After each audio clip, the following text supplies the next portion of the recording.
आपने ईमानदारी के कई किस्से सुने होंगे, लेकिन आज जो शहर हम बताने जा रहे हैं वहां की आवाम ने दुनिया को हैरान कर दिया। ये है हेलसिंकी, है फनलैंड का दारुल हुकूमत। ये शहर दुनिया में सबसे ईमानदार शहर के तौर पर मशहूर है। कैसे? आइए सुने। कुछ साल पहले एक बैनुल अक़वामी मैगजीन ने एक तजुर्बा किया। उन्होंने मुख्तलिफ मुल्कों में 12 वॉलेट्स जानबूझकर गिरा दिए।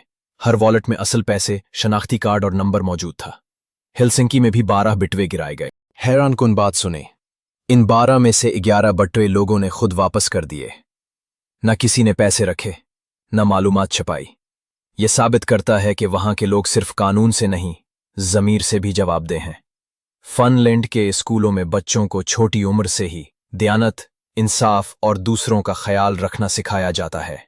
यही वजह है कि पूरा मुआशरा सच्चाई और एतमाद पर कायम है। सोचें, अगर हमारा मुआशरा भी ऐसा बन जाए तो ना कोई चोरी हो, न धोखा, न बेईमानी। कभी सोचा है कि एक गांव ऐसा भी हो सकता है जहां सब लोग एक ही घर में रहते हों? ये कोई अफसाना नहीं बल्कि हकीकत है। चीन के सूबे ग्वांगशी में वाक़ एक गांव है जिसका नाम है डूंगा। इस गांव में तकरीबन 600 लोग एक ही बड़े घर में रहते हैं, जिसे टॉयलो कहा जाता है। टॉयलो दरअसल एक दायरे की शक्ल में बना 4 मंजिला इमारत है जो कदीम चीनी तर्ज तामीर का शाहकार है। ये घर न सिर्फ रहाइश के लिए है बल्कि उसमें बावर्ची खाने, स्टोर रूम, इबादत की जगह और मेहमान खाने भी होते हैं।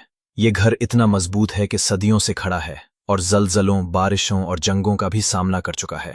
ये लोग आपस में रिश्तेदार होते हैं और मिलजुल कर जिंदगी गुजारते हैं।